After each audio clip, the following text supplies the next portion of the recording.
Location का enthalpy परिवर्तन plus 283 है। इन दोनों से हमने delta H are of the reaction निकाल लिया। तो इस तरह से हेस के नियम के द्वारा हम विभिन्न रासायनिक अभिक्रियाओं का डेल्टा एच आर निकाल सकते हैं।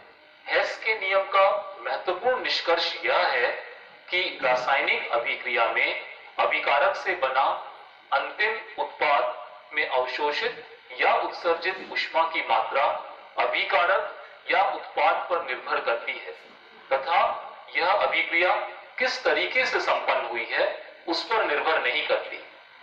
अर्थात यदि हम किसी एक अभिकारक से एक उत्पाद प्राप्त करते हैं, चाहे वह हम एक पद में प्राप्त करें या कई सारे पदों में प्राप्त करें, दोनों ही केस में अभिक्रिया एंथैल्पी परिवर्तन का मान समान प्राप्त होगा।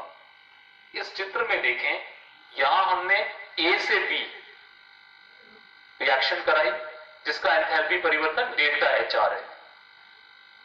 दूसरी बार हमने यही रिएक्शन ए से सी एक पद, सी से डी दूसरा पद और डी से बी तीसरा पद, तीन पदों में अभिक्रिया कराई।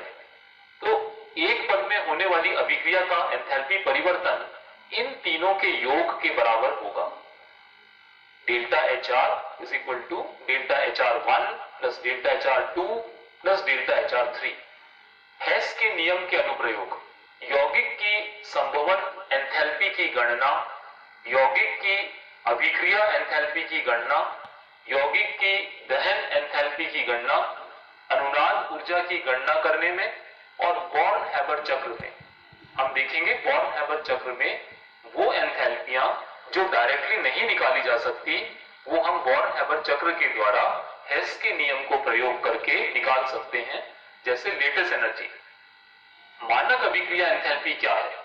किसी रासायनिक अभिक्रिया की मानक एंथैल्पी वह एंथैल्पी परिवर्तन है जब अभिक्रिया में भाग लेने वाले सभी पदार्थ अपनी मानक अवस्थाओं में हो।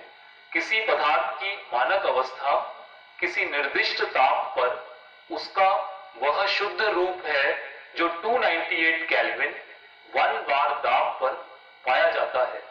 इसे डेल्टा एच आर, ध्यान दें डेल्टा एच आर नॉट लगाते हैं ऊपर, मानक के लिए डेल्टा एच आर नॉट। जब हम केवल अभिक्रिया एंथैल्पी की बात कर रहे थे तो डेल्टा एच आर लिख रहे थे, लेकिन यदि आपके क्रियाकारक और उत्पाद मानक अवस्था में है, सबसे शुद्ध स्थायी रूप में है और एक बार दाब पर है, तब डेल्टा एच आर नॉट लिखा जाएगा। इसे किलोजूल प्रति मोल में व्यक्त करते हैं।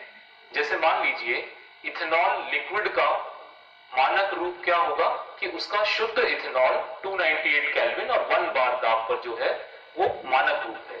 उसी तरह से 500 केल्विन पर आयरन 1 बार वायु दाब पर 500 केल्विन टेम्परेचर पर आयरन जो है वो उसका शुद्ध रूप कहलाएगा। सामान्यतः ये मानक अभिक्रिया एंथैल्पी 298 केल्विन रूम टेम्परेचर पर ज्ञात की जाती है।